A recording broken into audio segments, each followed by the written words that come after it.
बलिया के चुनाव में क्या मुद्दा बन रहा है? मुद्दा यही बन रहा है कि बीजेपी आएगी, बस मुद्दा हम लोग यही। प्रत्याशी भी सोच रहे हैं, नीरज शेखर हैं, सनातन पांडे नीरज शेखर को ही वोट देंगे। का अच्छा बा उनके में काम करा बता लोग, सांसद रहना, कुछ काम कैला, सांसद हम बहुत काम करा वाले बना लोग, थोड़े नहीं कि काम नहीं करा। हाँ दारू तो मिलल बा ना। दारू पर हाँ तो दारू मिला था दारू मिला है, सीसी से मिला था कि ना? नहीं नहीं, हम लोग ऐसा नहीं करते। हाई कहता सीसी मिला था। सीसी मिला वही बोल रहा है। अच्छा, आप युवा हैं, युवा क्या सोच रहा है इस चुनाव में? युवा का मेन मुद्दा है, किसी भी युवा का मेन मुद्दा है जॉब। और हम लोग बिलोंग करते हैं मतलब विलेज एरिया से, तो हमारी फर्स्ट प्रेफरेंस होती है कि हमें सरकारी नौकरी चाहिए। जैसे कि मैं भी बीएड कर चुका हूँ, बीटी से भी कर रहा हूँ, क्योंकि यूपी में अपना बीएड को मतलब बाहर कर रखा है पीआरटी से।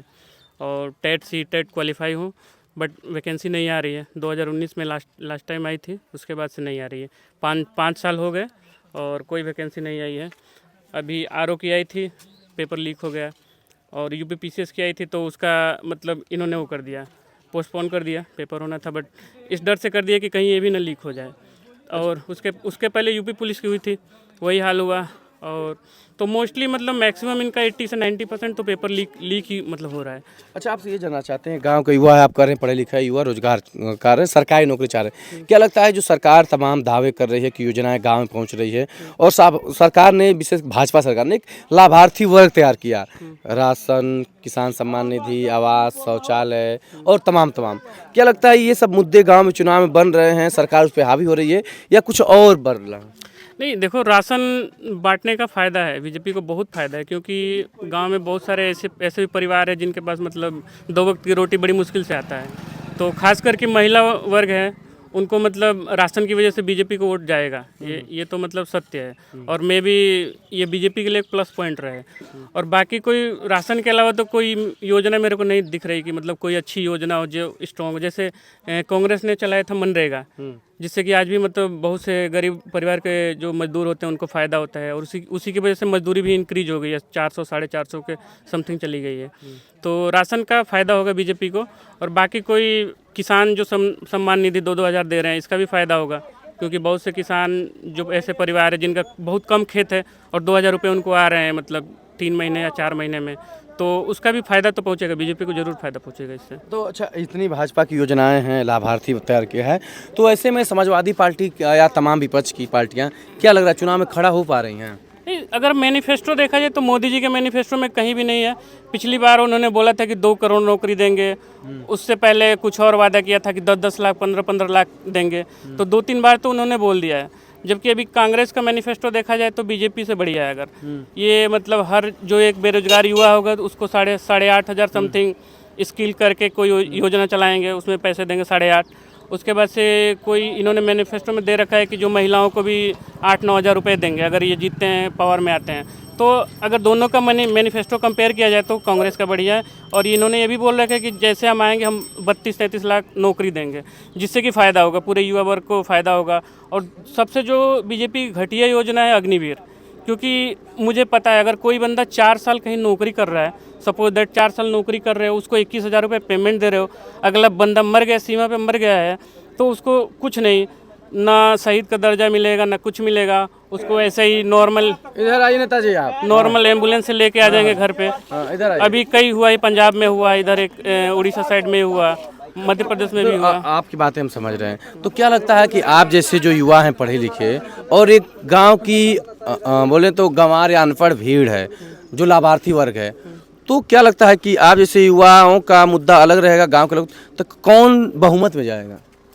अब बहुमत में तो आप अगर एवरेज निकालेंगे तो लगभग गांव का हर मतलब युवा, सबके पास मोबाइल है, प्लस मैक्सिमम 80% आज के टाइम पे मतलब हमारा जो यूपी का अपना एजुकेशन रेशियो बता रहा हूँ 65 है, 65 या 67 है। तो 67% मतलब लोग वो हैं, एजुकेटेड हैं। तो अगर वो 70% मान लीजिए वोटिंग होगी 55 से 60% होगी, अगर 67 में 40% भी अगर उनको जेन्युइनली समझ में आ जाए बात की मतलब कौन सरकार हमारे लिए लाभदायक होगी, तो सपा मतलब प्लस पॉइंट पे जाएगी, बाकी तो अच्छा इलेक्शन डिसाइड करेगा। अच्छा, बलिया में क्या चुनाव समझ में आ रहा है? यहाँ पर जो भाजपा के नीरज शेखर हैं, प्रधानमंत्री के बेटे, सामने सनातन पांडे हैं सपा के, और लल्लन यादव बसपा के, क्या समझ रहे हैं तीनों प्रत्याशियों में? देखिए लल्लन यादव को तो कोई जानता ही नहीं है, मैं अभी आज पहली बार जाना हूँ लल्लन यादव को। मैं भी बहुत चुनाव देखता हूँ यूट्यूब पे, तो लल्लन यादव को तो पहली बार जानता हूँ। तो उनको 5 से 7 हज़ार वोट पा जाएँ वो। बाकी लड़ाई इन्हीं दोनों में, सनातन पांडे में और नीरज शेखर में। नीरज शेखर यहाँ से 3-4 बार सांसद रह चुके हैं, लोकसभा के लिए भी 3 बार चुने गए हैं, सपा से 1 बार राज्यसभा के लिए चुने गए थे। उसके बाद से इन्होंने रेजिग्नेशन देके बीजेपी ज्वाइन किया। बीजेपी से भी मतलब वो सांसद मतलब थे, राज्यसभा से हैं। तो और आज तक किसी से भी पूछ लीजिए, कहीं पे भी मतलब बलिया में कहीं भी पूछ लीजिए, किसी भी गांव में जाकर, सिटी का तो मेरे को नहीं पता, गांव में जाकर किसी से पूछ लीजिए, किसी गांव का कोई दौरा नहीं करते हैं, कहीं मीटिंग नहीं करते हैं, कहीं चौपाल नहीं लगाते, कुछ नहीं करते, कोई रोड के बारे में बात ही नहीं करते।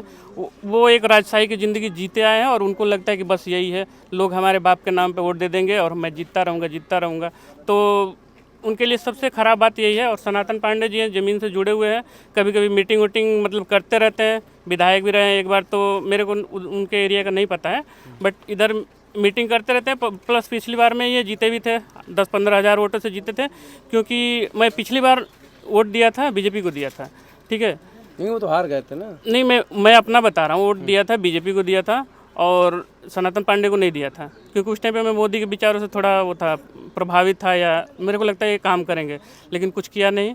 तो इस टाइम पे तो मेरा वोट पर्सनली जाएगा उसको, सपा को जाएगा, और ये अच्छे कैंडिडेट है मतलब। ये अच्छा, ये बात करते हैं, एक लास्ट थोड़ा सा करते हैं कि आपकी जाएगा कि ये क्या लगता है, आपके मम्मी पापा सभी लोग देंगे, क्या लगता है? नहीं, मेरे पापा का भी शायद बीजेपी में जाए, बाकी मेरी मम्मी और मेरे जो भाई बहन हैं उन सबका मतलब वो अच्छा, जाए। पापा बीजेपी वाले रहेंगे? पापा, हाँ, क्योंकि हमारा डिबेट होता रहता है, वो न्यूज़ देखते हैं ना, आज तक वगैरह देखते रहते हैं, तो मीडिया वालों ने इतना मोटिवेट कर रखा है ना कि वो शायद बीजेपी को दे। अच्छा, बट मैं बोलता हूँ कि सपा को दे। अच्छा, मोबाइल का दर्शक अलग है, टीवी का विचार अलग है। नहीं, आप जानते हैं कि टीवी इस टाइम पे हमारी जो मीडिया है 162 प्लेस पे है, 182-83 मतलब देशों की रैंकिंग होती है, जिसमें हमारी मीडिया का झूठ बोलने में 162वां स्थान है। शायद आपको पता होगा, रैंकिंग जो होती है ना 162वां है, तो 162वें नंबर का झूठ लोग पूरे दिन देख रहे हैं, पूरे दिन। आप आज तक या जो भी जितने भी न्यूज़ वाले हैं सब झूठ फैला रहे हैं, मोदी जी मोदी जी मोदी जी। अच्छा, तो आप सही कह रहे हैं, जो कुछ कर रहे हैं आपका अपना कथन है। क्या लगता है कि जो आपके पापा झूठ सीख रहे हैं आपके अनुसार, तो आप जैसे युवा उनके झूठ को इनकार नहीं कर पा रहे हैं, मतलब उनको समझा नहीं पा रहे हैं? मैं समझाने की कोशिश करता हूं, बट फिर भी अब भाई मैं ज़बरदस्ती तो नहीं कर सकता ना, मत आपका भी अपना अधिकार है, मेरा अपना अधिकार है। अब ये मैं नहीं करूँगा कि आप ज़बरदस्ती यहाँ पे नहीं, मतलब मत नहीं, बौद्धिक रूप से उनको आप लोग समझा नहीं पाते? बौद्धिक रूप से मैं उनको सच्चाई दिखाता हूँ, जहाँ जहाँ जो लोग ये मीडिया वाले जो झूठ फैलाते हैं, मैं उनको दिखाता हूँ, समझाता हूँ। बहुत से लोगों को मैं फॉलो करता हूँ यूट्यूब पे, उनकी वीडियो दिखाता हूँ कि नहीं, रियलिटी ये है, हमें हिंदू मुस्लिम नहीं होना चाहिए, न्यूट्रल रहना चाहिए, और ये लोग मतलब गलत दिशा में लेके जा रहे हैं, हमारे ब्लड में वो डाल रहे हैं कि मतलब अगर आप मुस्लिम हो तो मैं आपसे देख के जरूँ, या आप चौहान हो उससे देख के जरूँ, आप राजभर हो उससे देख के जरूँ, या कोई मतलब नीच जाति का है, चमार हो गया, जो भी है, उनसे मतलब उनका छुआ ना खाऊं। तो ये लोग यही फैला रहे हैं। अभी कुछ समय पहले शायद उज्जैन में अभी कांड हुआ था कि अखिलेश एक मंदिर में चले गए थे, तो सारे मंदिर को गंगा जल से धुलवा दिया। आज अखिलेश के साथ हो रहा है, कल कोई चौहान वर्ग का कोई जाएगा मंदिर में, उसके साथ होगा, परसों कोई और राजभर वर्ग का जाएगा, उसके साथ होगा। तो ये लोग मतलब करने लगेंगे। आप ये बात कर रहे हैं, लेकिन उधर भाजपा जो है दलित को राष्ट्रपति बना देती है, आदिवासी बनाती है, लेकिन भाजपा तो अलग 10 कदम आगे जा रही है। राष्ट्रपति बनाते हैं, राम मंदिर उद्घाटन में क्यों नहीं बुलवाया? बुलवाना चाहिए ना, राष्ट्रपति बना दिया, बुलवा दो, फिर क्यों नहीं बुलवाया? आए थे तो दर्शन करने, साथ में उद्घाटन टाइम में नहीं आई थी ना। हमारा जो फर्स्ट, इंडिया का जो फर्स्ट पर्सन होता है उसको धागा काटना चाहिए ना। मोदी जी क्यों काट रहे हैं? राष्ट्रपति को कटवाए थे ना।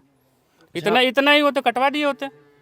हम लोग प्रधानमंत्री के क्षेत्र में, क्या लगा कि चंद्रशेखर जो प्रधानमंत्री थे कैसे रहे बलिया के लिए? अब उस टाइम तो मैं था नहीं, बट लोग बताते हैं कि मतलब अच्छे ही रहे। बलिया का नाम तो बलिया का वैसे पहले से ही था, मंगल पांडे, चीतू पांडे, उसी टाइम था, हम बागी बलिया से ही था। बट ये भी रहे हैं, उसको मैं तो उनको बहुत अच्छा नेता मानता हूँ, क्योंकि 5-6 सांसद लेकर के और दिल्ली की कुर्सी लेना एक अपने आप में बहुत बड़ी बात होती है। तो मैं उनको उनके विचारों से बहुत खुश रहता हूँ। बहुत पढ़ा तो नहीं उनके बारे में, लेकिन मैं बहुत खुश रहता हूँ कि 7 सांसद लेके 6 सांसद लेके दिल्ली की कुर्सी पे कब्जा करना है इतने बड़े देश में एक बहुत बड़ी बात होती है। बहुत गर्व की बात होती है बलिया हाँ, वाले को। ये देखिए मेरे रोए खड़े हो रहे हैं, उनके बारे में बात कर रहा हूँ तो मेरे देखिए रोए खड़े हो रहे हैं। तो मतलब एक रुतबा होता है भाई। मतलब 7 सांसद लेके मैं देखा हूँ कितनी बड़ी बड़ी पार्टी कितने सांसद होते हैं, कुछ नहीं बन पाते हैं। एक मंत्री तक बलिया नहीं वाले बन गर्व पाते हैं। करते हैं चंद्रशेखर सिंह मैं पे। तो गर्व करता हूँ, बाकी लोगों को नहीं पता। मैं बहुत गर्व करता हूँ कि तो क्या चंद्रशेखर के बेटे उनके मतलब अपने बाप के ऊपर गए हैं, कुछ उनकी तरह हैं? 5% भी नहीं गए। 5% भी जाते तो इतना सम्मान दिया सपा ने, उसको ठुकराते नहीं। आपका परिचय जाना चाहेंगे, अपना थोड़ा नाम बताइए। मेरा नाम दुर्गेश यादव है। अच्छा, हाँ, तो यादव जी क्या लगता है कि इस समय जो ओम प्रकाश राजभर अपने क्षेत्र में है, कैसे नेता है? ओम प्रकाश जी अब क्या बताएं। ओम प्रकाश जी के हमारे एक बड़े भाई थे यहाँ पे, मतलब वो साथी थे। जो शुरुआत होता है ना, ओम प्रकाश पहले थे तो ये बंदे दूसरे थे, ये अभी इधर ही थे यहाँ पे। तो मतलब उस बंदे ने इसको छोड़ दिया तो वो किसी का साथ भी दागा कर सकता है। जितने भी राजभर आज पीली झंडी लेकर हैं, किसी का भी नहीं है बंदा वो। जो अब जो दूसरे जैसे आप हो और ये हैं भाई साहब, दोनों साथ में घूमते हो। आप अगर बड़े हो जाओगे तो इनको छोड़ेगा नहीं। अगर एक मतलब आप में थोड़ा सा भी 5% भी मानवता होगी, जो भी होगी, वो बंदा इस बंदे को ठुकरा दिया ना तो किसी का भी सगा नहीं हो सकता है। लेकिन वो कभी सपा हाँ वही देखो, कभी सपा में जाएगा तो बीजेपी को, योगी जी को गाली देगा, और उसके बाद से बीजेपी में जाएगा तो इसको गाली देगा। अब ये लोग भी कंफ्यूज हो गए कि मैं किसका हूँ, भाजपा का हूँ। अभी 5 साल पहले ये लोग वोट किए थे सपा के लिए, अब ये लोग जाएंगे बीजेपी के लिए। आप बात सही करते हैं, लेकिन क्या लगता है ओम प्रकाश राजभर कितना बड़ा कद बन गया है कि सपा भी स्वीकारने के लिए आतुर है, भाजपा भी स्वीकार रही है, सबकी नज़र ओम प्रकाश पे है, सबको ओम प्रकाश गरियाते हैं, चाहे अखिलेश हो, योगी हो, लेकिन सभी ओम प्रकाश को अपने पल्ले में लेने के लिए आतुर हैं। क्या लगता है ओम प्रकाश की कद कितना बड़ा हो गया? वो कद उद कुछ नहीं बढ़ा है, उनके पास 7-8% जो राजभर वर्ग का वोट है वही है, बाकी कद उद नहीं है। बीजेपी इसीलिए ले रही है कि 7% बहुत बड़ा एक वो होता है। वही सपा ने भी हाँ, किया था। जीतने के लिए 6-7% बहुत होता है। और इस टाइम पे उनका एक वोट बेस बना हुआ है, और जो कि ये लोग समझ नहीं रहे हैं, क्योंकि इनका 1% भी फायदा नहीं होने वाला है। ओम प्रकाश राजभर सपा में थे तो अखिलेश ने बोला था कि अगर मैं आ जाऊंगा तो आप लोगों को SC ST में डाल दूंगा। उस टाइम पे मतलब थे, हार गई, सपा हार गई। उनको सपा के साथ रहना चाहिए था। बीजेपी वाले कभी इनको SC ST में डालने वाले हैं नहीं। तो फिर सपा लेने के लिए ओम प्रकाश को आतुर है। वो तो आतुर रहेगा भाई, वो तो पॉलिटिक्स है। पॉलिटिक्स है वो तो क्या बताएं, पॉलिटिक्स में तो कोई कुछ भी कर सकता है जीतने के लिए। तो देखिए, जब चुनाव में बात करते हैं, जनता के बीच जाते हैं, तो तरह तरह के लोग होते हैं और हर तरह के लोग वोटर हैं।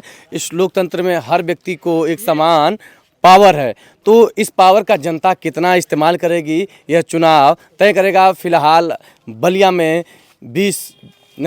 में 1 जून को मतदान होगा, तो मतदान करने जरूर जाइएगा। जब मतदान करेंगे तभी आप अपनी सरकार चुनेंगे और अपनी सरकार से आप शिकायतें कर पाएंगे। पत्रिका उत्तर प्रदेश के लिए अभिषेक सिंह, बलिया।